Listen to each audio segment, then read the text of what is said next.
Good morning. My name is Rexanna Lester, and I'm delighted to be your worship assistant today. George Seaborough is our worship leader today. George is the coordinator and executive director of Chatham-Savannah Citizen Advocacy. That program's been going for 45 years.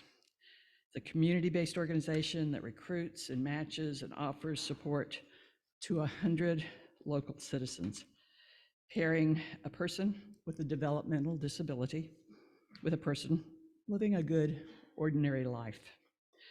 George is a native of Savannah and is married to youth minister Tynice. I was going to ask you earlier and I didn't. Tynice Seaborough. He graduated from Savannah High and holds a BS in political science with a minor in education and a master's of public administration from Savannah State University. He's a member of the Branded Hearts International Church and a former president of Twickenham Neighborhood Association.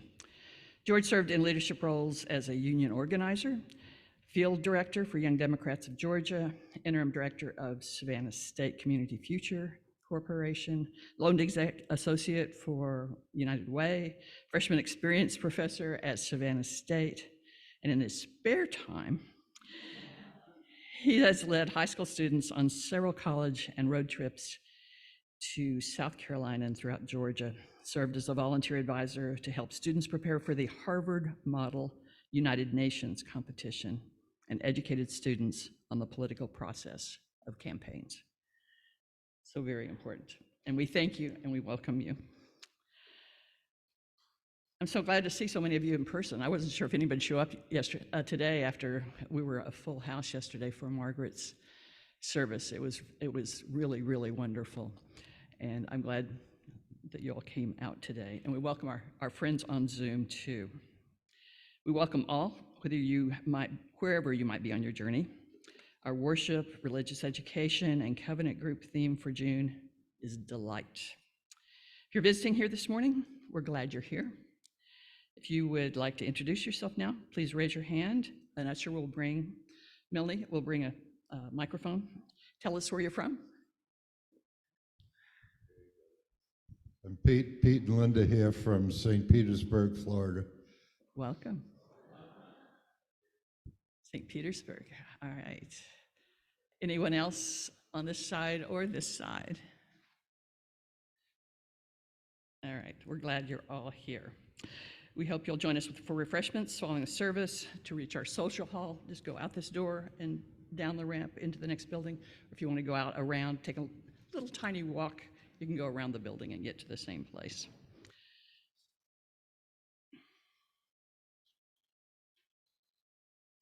Our church is a welcoming congregation that celebrates the presence and participation of bisexual, lesbian, gay, transgender, and straight people, and works to build a diverse, multicultural, and beloved community by taking actions that dismantle racism and other oppressions. We also like to play cards here. If you'll notice in front of you, we have a bunch of cards that we try to welcome you with and keep you aware of what's going on. So to be added to our mailing list, you can fill out the card with the chalice, and you can put this in any cards that I talk about, you can put in the collection plate if you'd like to. The other thing you can do is look on our order of service. You can get information, and you can donate also with the QR code if you're used to those. But we promise not to bombard you with tons of emails. This will just let you have a general calendar and let you know in our newsletter what's going on.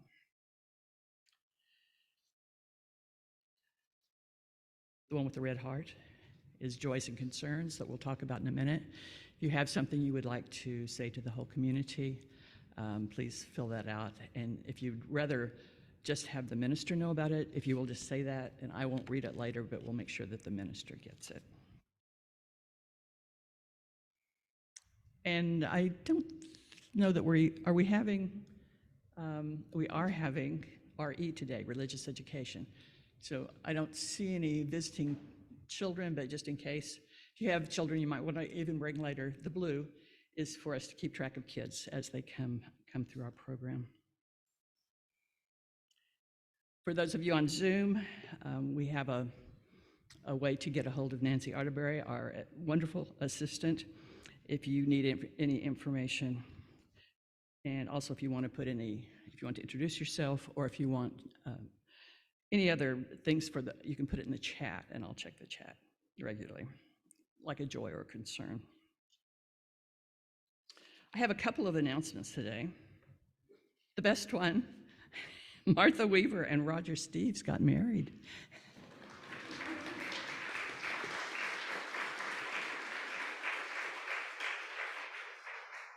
This past Wednesday. We're really, really happy for you.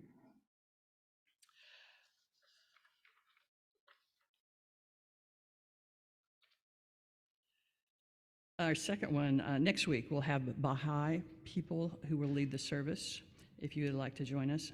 The church is also looking for a lobbyist, somebody to represent our church to the Unitarian Universalist of Georgia Legislative Action Committee.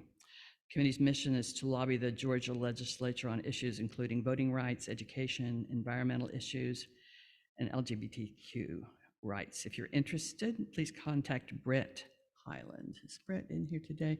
His email is highlandbrett@gmail.com. And you can look at our newsletter or our email blast that have that information too.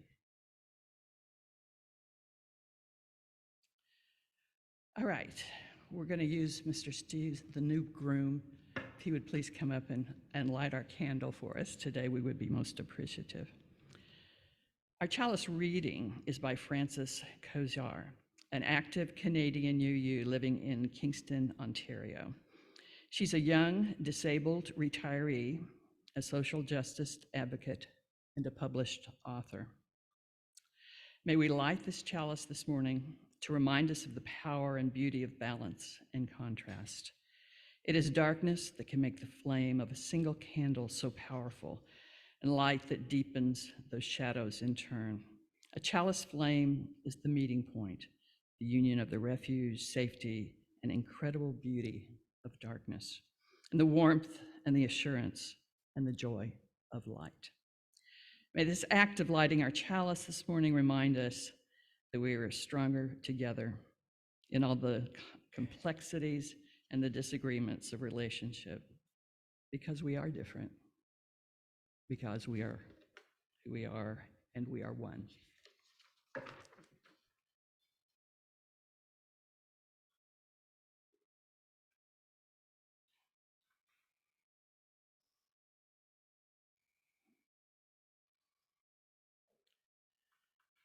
The call to worship this morning is a little bit different because I want to talk just a little bit about what citizen advocacy has meant to me. Tom Kohler, who was the predecessor of George, called my office one day when I was at the newspaper and said, "Rexanna, I need to talk to you." I said, "Okay, come on over," assuming he wanted publicity. "You can't hear me? Do I need to stand stiller and talk?" All right, stick your hand up again if you can't hear me. So Kohler shows up in my office, and he doesn't want a story. He just wanted to talk about a woman who had cerebral palsy, was in a nursing home. And she'd been a March of Dimes poster child. She'd had a really good childhood with her home. But as she got older and things happened with her family, she had to go to an institution. She was at a nursing home. And she was starving to death because they wouldn't take enough time to feed her. And she ate very slowly. She had problems speaking and eating. So I love the fact that to meet her, he got her out of the nursing home and we went to a restaurant. He didn't want me to see her in her weakened state. He wanted me to see her in a state of possibility with other things. And so we ate and we talked, and I said, "Yeah, I've got some friends, and we can make sure that she gets a good meal once a day, at least." And we could go over there. It would sometimes take her 2 hours to eat a simple meal. But she was a joy, smiled, and she loved poetry, and I learned a lot. And she had a good roommate, and so the advocate of her roommate and I worked together, and actually it was Julie Backus, and Julie worked harder at it than I did, as far as getting her an apartment and Medicaid waivers. And so we got these two people moved into an apartment where they had around-the-clock care, and it became a different thing. They were so happy to be out of that institution. And it was a profound experience for me too. And after her roommate died, she actually was able, her family got into a better situation, and she was able to move in with her family in Hinesville. So it's a good ending for her. But it profoundly affected me and the way I think about how people live in the world, how they get along. And when you think of being able to choose what you want to eat, to have clean sheets, what that means in just that little joy each day that makes a difference in the way you live. So this institution has been important to me for a very long time. And I know you'll look forward to hearing George later. But come, let us worship together. Our opening hymn is number 10, I believe, Immortal Love. Rise as you're able to, and body your spirit. Our choir is on summer break, so I'm going to ask you to be the choir so I don't have to sing quite as much. I see quite a few choir members out there, so join in with me.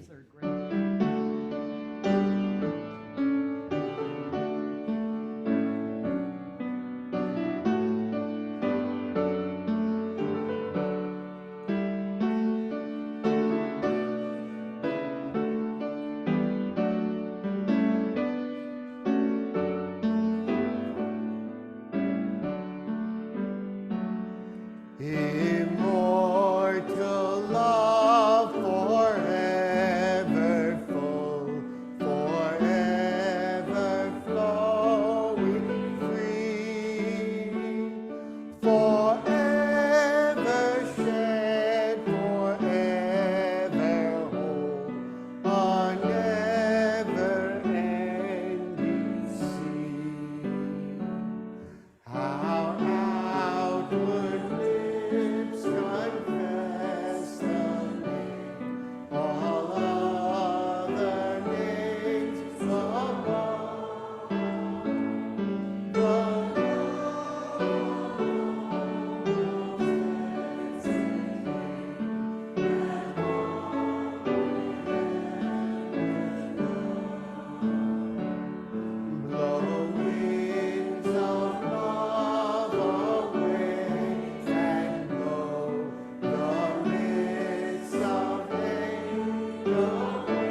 Testing. All right.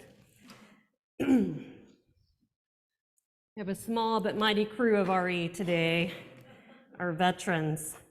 And today's story is Tabby Mit Tat by Julia Donaldson and illustrated by Axel Scheffler.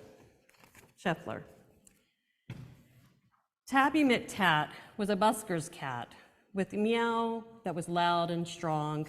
The two of them sang of this and that, and people threw coins in the old checked hat, and this was their favorite song.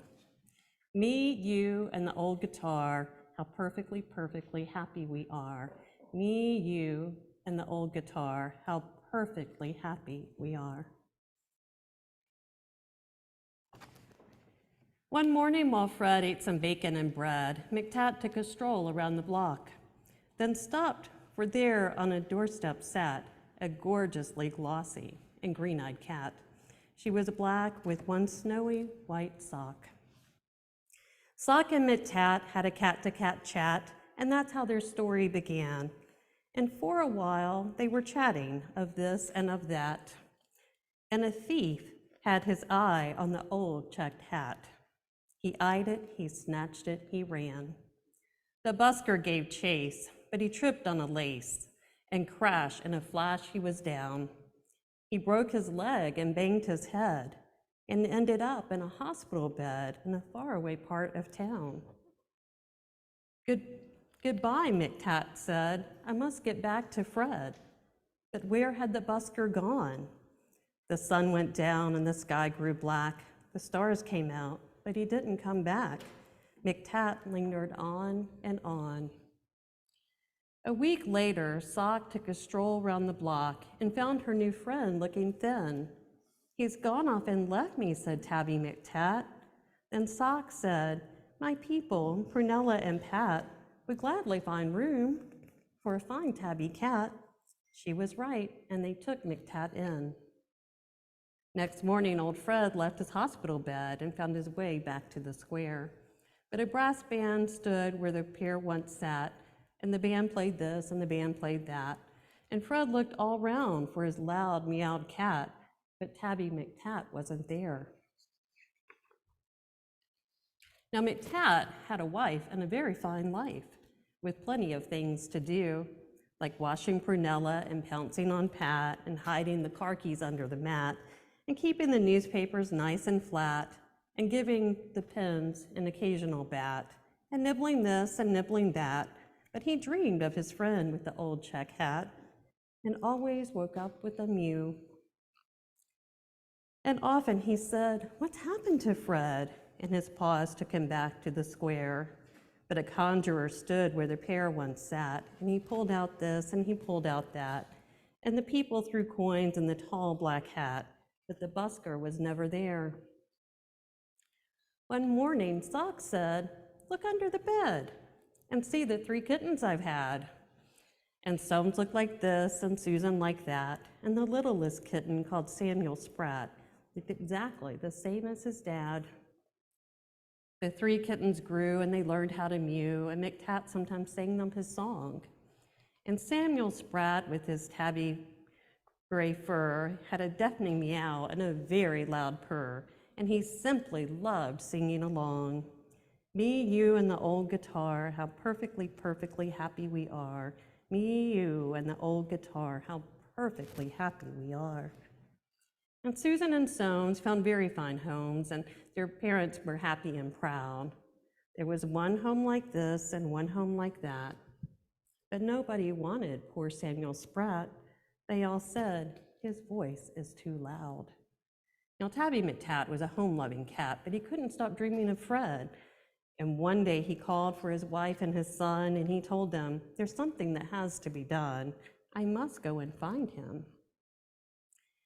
So up and down and all over town, he wandered a whole week long, for many a morning and afternoon, by the light of the sun and the light of the moon, till he heard a familiar song. Just me and the old guitar. If I had a cat, I'd be happier far. Just me and the old guitar. With my cat, I'd be happier far. It's Tabby McTat, my long-lost cat. Old Fred was ecstatically glad. And the two of them sang of this and of that, and people threw coins in the new checked hat. But why did McTat feel sad? He was missing his wife and his comfortable life and the dozens of things to do, like washing Prunella and pouncing on Pat and hiding the car keys under the mat and keeping the newspapers nice and flat and giving the pens an occasional bat. But how could he tell the busker that? Then out of the shadow sprang Samuel Spratt.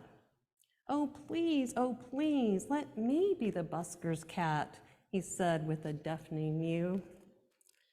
Now Samuel Spratt is the busker's cat, and with a meow that is loud and strong, the two of them sing of this and of that, though Samuel sings just a little bit flat. And people throw coins in the old checked hat. And this is their favorite song. Me, you, and the old guitar, how perfectly, perfectly happy we are. Me, you, and the old guitar, how perfectly happy we are. Now, this is your story to ponder and enjoy.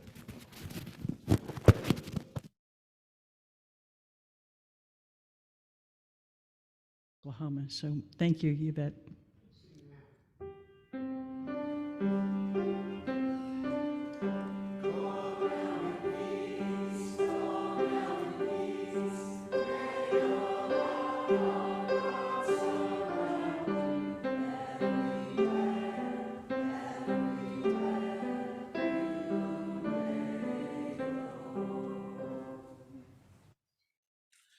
The offering is a sacrament of the Free Church.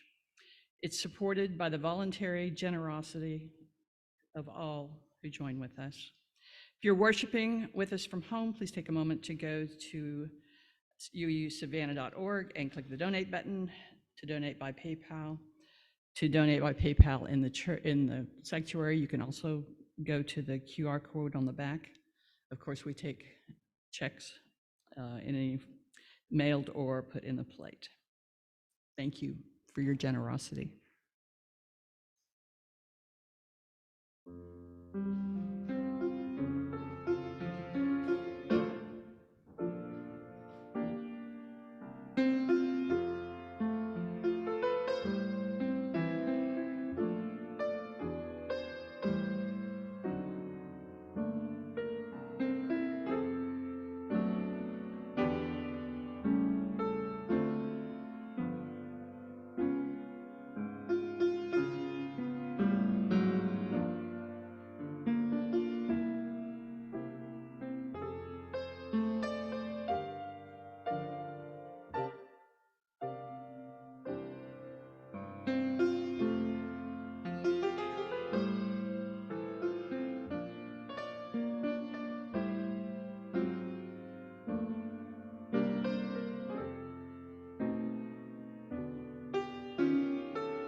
We have a sorrow today from Diane Hutter, prayers to the family and friends on the death of Reverend Ross Putman.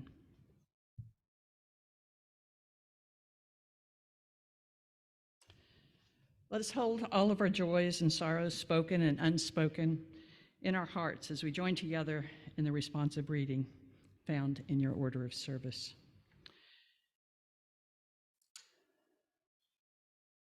Sorrow is everywhere, yet joy is reborn.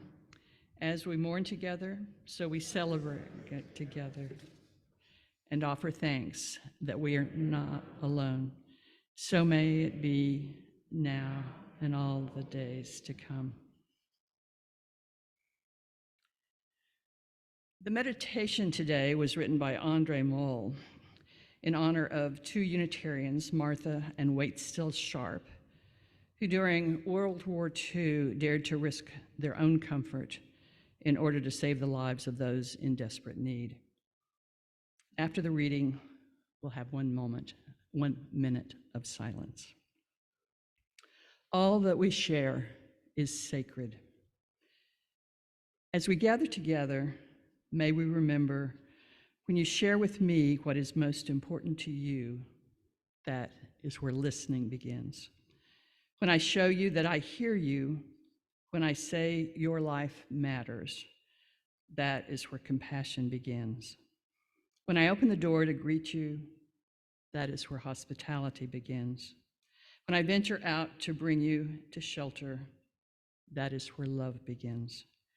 When I risk my comfort to ease your suffering, when I act against hatred, violence, and injustice, that is where courage begins. When we experience the full presence of each other because of our shared humanity, because of our differences, that is where holy gratitude begins. May this space be a table that is not complete until all are welcome. May this be a table, a space of beauty, where together we create a series of miracles and where all that we share is sacred. May it be so.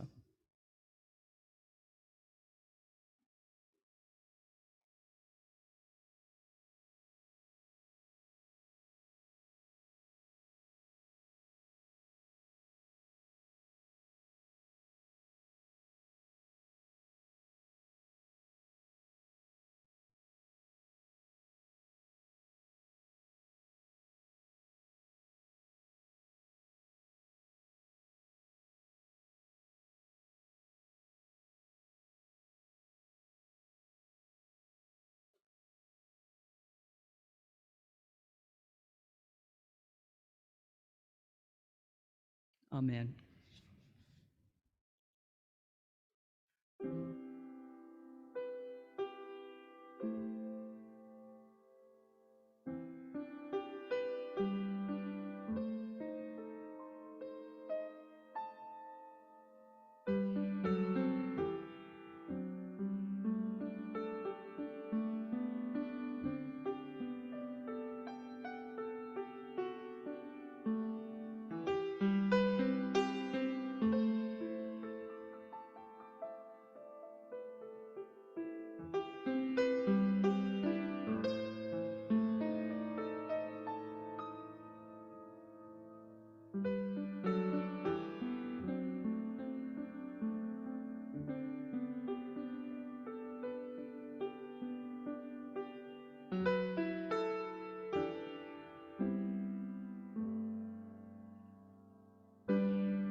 Please stand, if you're willing and able, for the song on page 18.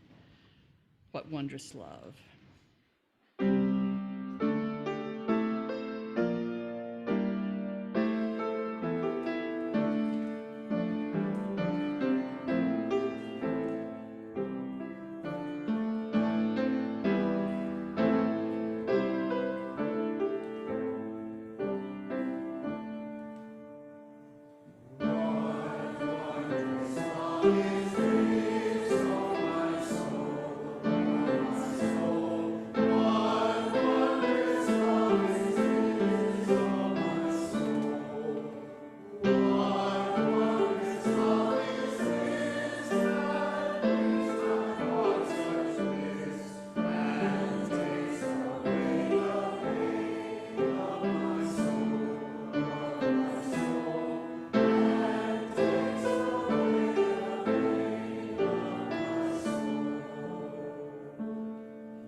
Hello, everyone.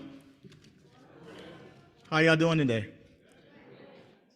Well, first, I would like to say thanks for having me here. I really do appreciate the opportunity to have this to speak to you all today. As mentioned, Citizen Advocacy has been in Savannah for 45 years, but the way that it got started was by a guy named Wolf Wolfingsberger. Wolf was a man that survived the Holocaust in Germany, came over to the States and went into the field of working with people with disabilities. But one of the things that Wolf always remembered was that before they came for any Jewish people, they came for people with disabilities first. Those were the first people put inside gas chambers. And that's why Wolf went inside of the field that he did. And he had this wonderful idea of citizen advocacy one day. There was this big conference back in the late 60s, and they were having this conversation about how to make people's lives better with disabilities, and the answer kept being that we need to build bigger institutions. And Wolf said, well, that doesn't make sense. We need to do something bigger and better and different. And he said, well, we value people in the center of our community. We value the banker. We value the homeowner. We value people that we say that matter. So what if we connect someone in the center of community with someone that's disvalued, with that person with a disability? And that person that we would call an advocate use their social capital to help the person that's devalued. And that's citizen advocacy in a nutshell. And so as we talk a little bit about citizen advocacy and look at through the lens of citizen advocacy matches, we will get a glimpse of how advocates and proteges are finding the light of commonality. First, Citizen Advocacy is a nonprofit, as I mentioned, has been around since 1978. We look for people with developmental disabilities in our community. And when you hear the word developmental disability, think about autism, Down syndrome, spina bifida, and so on. We would call that person in this conversation the protege. And once we connect with the protege, we spend enough time with them to get to know them. And then we connect them to the citizen, a well-connected person in the community. A person that, when they make a phone call, like Rexanna, the person will answer the phone and they will make a difference. And I've been doing this work for 9 years now. Within those 9 years, I have noticed two things. The first, the world is broken. There's a crack in our core. Our world is stuck on the cycle of otherism. In sports, we root for our own team. In the political arena, we care more about making our party happy than the well-being of people. If it's race, socioeconomic status, gender conforming or not, reproduction rights, we're choosing a team. In the making of that team, we're creating the other. Otherism blinds us from the joy of community, connectivity, and commonality. If I had more time, I would dive into community and connectivity. But for today, we're going to have a conversation about commonality, or to better put it, the delight of commonality. And that brings me to the second thing that I noticed, and that's commonality. I get to see the counterweight to otherism. The delight of commonality through the matches that I make. Two people that typically would not ordinarily get to meet each other, they meet. They spend time together. And they look for different ways to get to know each other, and they find delight in that. Let me share a few stories with you. The first story is about two women and how they are finding delight through their community. Ginger, she's 50. She's from New York. She's lived in Chatham County for 2 decades now. She goes to church. She's a sister. She loves pickleball. Side note, I never knew what pickleball was until about a year ago. She loves pickleball. She's a lover of comedy and a hard worker. Ginger is also a woman that lives with a disability label. And in this story, she would be known as the person that we will call a protege. Erica is from Colorado. She's a pet mom, a business owner. She's a wife, a Rotarian, and she is looking for her people, her tribe.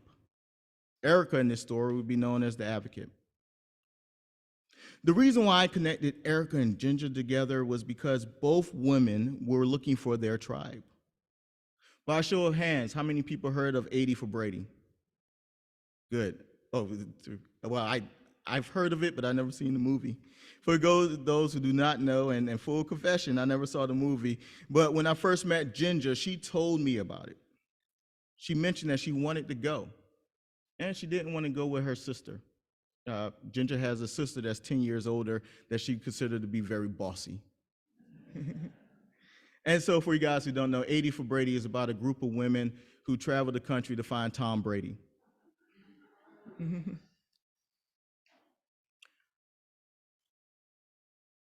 With that being said, 80 for Brady is not the reason why I matched Ginger and Erica together, but it was how I heard that she was looking for her people. Ginger is the youngest in her family. She is looking for more. She wants more. She and her sister is now hitting 70. They're trying to figure out what's next in life. Her sister is having that real question, if I'm no longer here, what's going to happen in Ginger? And how to build Ginger Tribe. Since I made the match, Erica and Ginger, they've been out for pizza. They've hung out together in the cool parks of Savannah. They're continuing to build their relationship. And not too long ago, Erica shared, I quote, "I enjoy spending time with Ginger. We really get each other. I'm so happy that I said yes to being an advocate."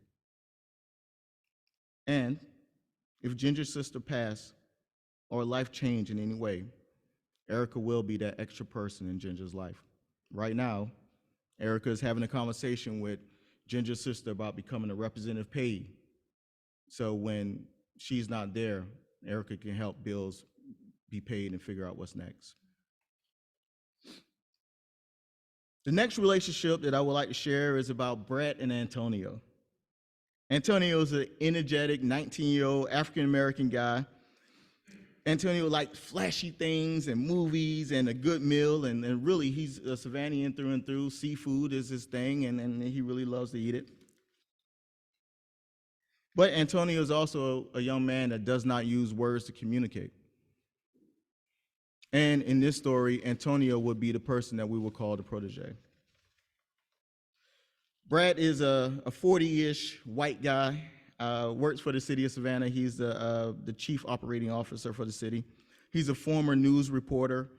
He's a husband, a dad, and then moving forward, Brett would be known as the advocate.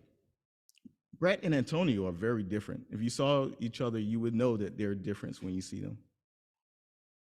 When Antonio turned 18, he left his family home. His mom showed up to his high school one day and said, "I'm done," and left him there. And so Antonio had to figure out a lot of different things. His life changed. It was challenging. He was moved to a group home. He had to start a new high school. It was hard. Antonio had to figure out a new living situation, a ton of new people and services. And keep in mind, Antonio does not use words to communicate.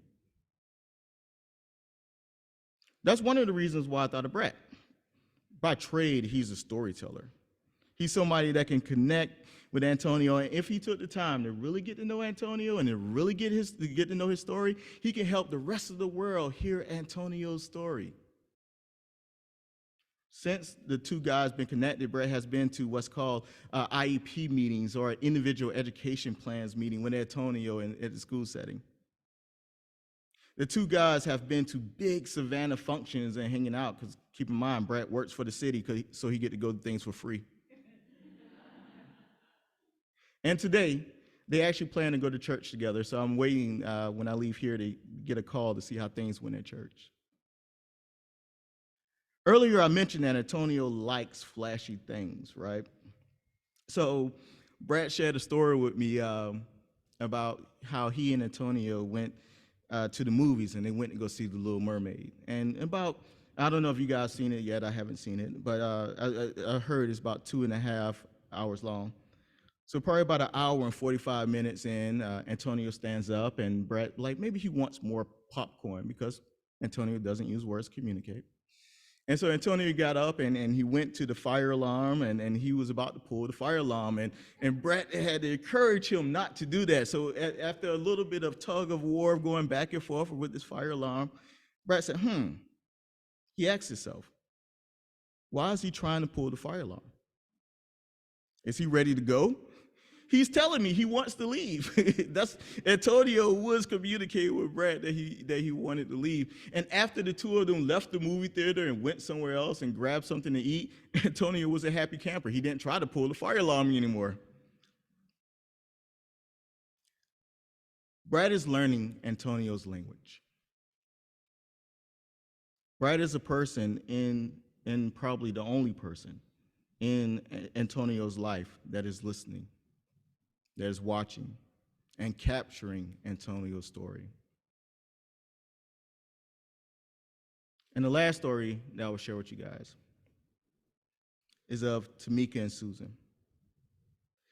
Susan is a Savannian through and through. She can tell you how neighborhoods used to look, the best seafood restaurants in town.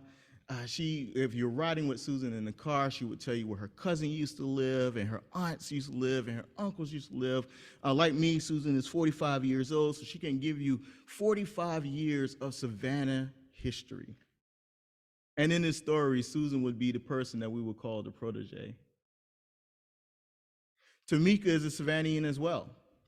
Graduated from Savannah High, and if you're not from Savannah, what high school you went to is a very important thing. Just letting you know ahead of time. She's a real estate agent.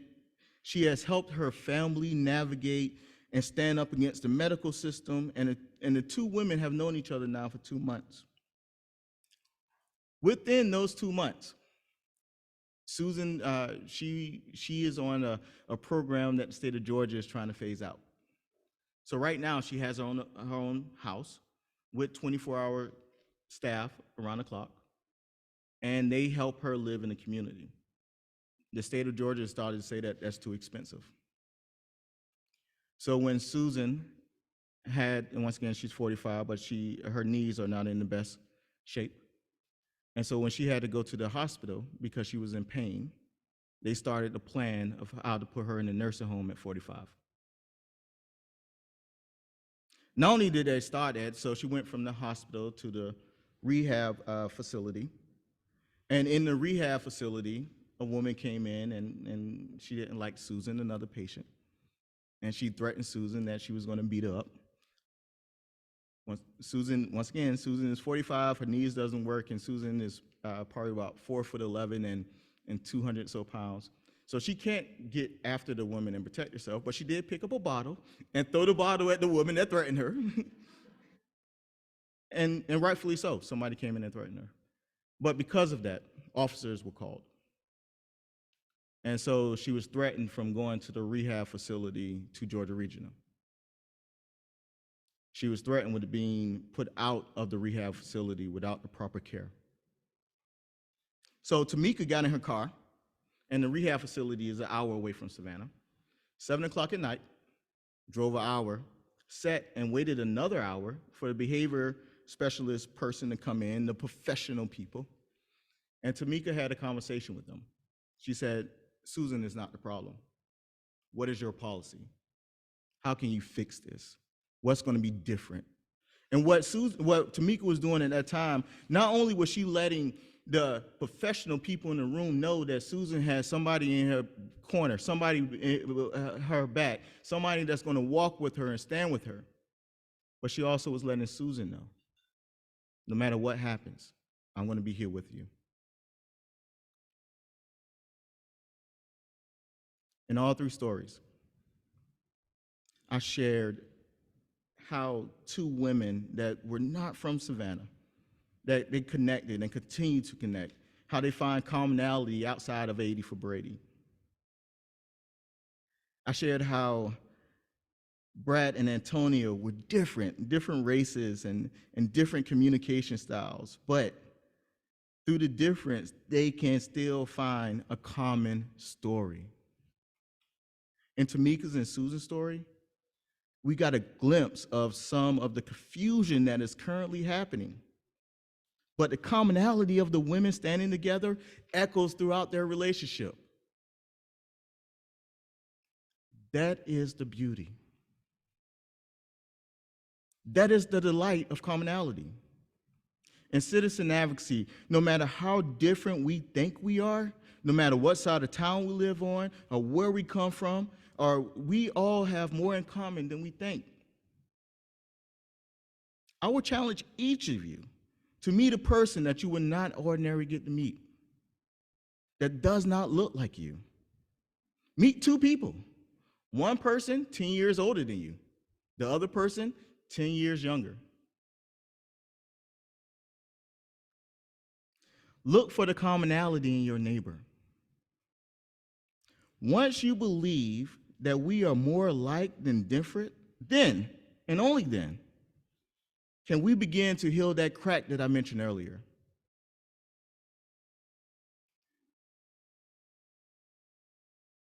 We do live in a broken world because we set up the other. But if we continue to look for the delight in commonality, then we can continue to push back against otherism, and we can continue to build community. Thank you.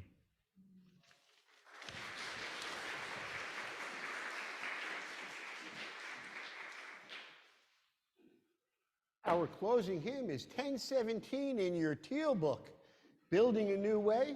And the words in this hymn, I think, match up nicely with the message that we just heard. So let's sing strong.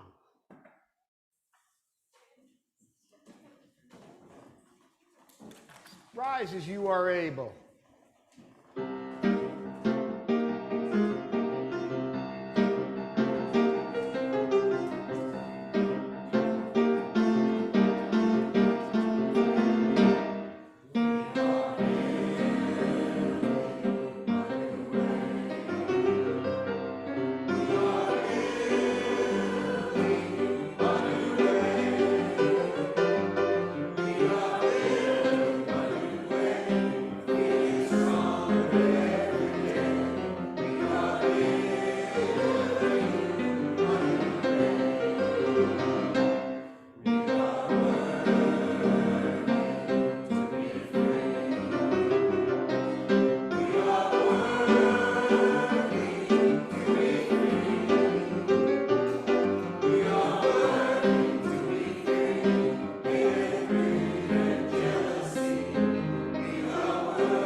will also emphasize the commonality of eating together. I've had more great meals in strange little places with people from Citizens Advocacy, and then in May they had this fantastic meeting of 200, 300, 400, I'm not sure how many it's gotten up to. It is the most diverse meal in Savannah, and that is in every way, in abilities, in size, shape, gender, you name it, and you will see a variety that will just make your heart be thrilled. So go forth in simplicity. Welcome the stranger and open your heart to a world in need of healing. Hold and embody a vision of the common good that serves the needs of all people. Amen.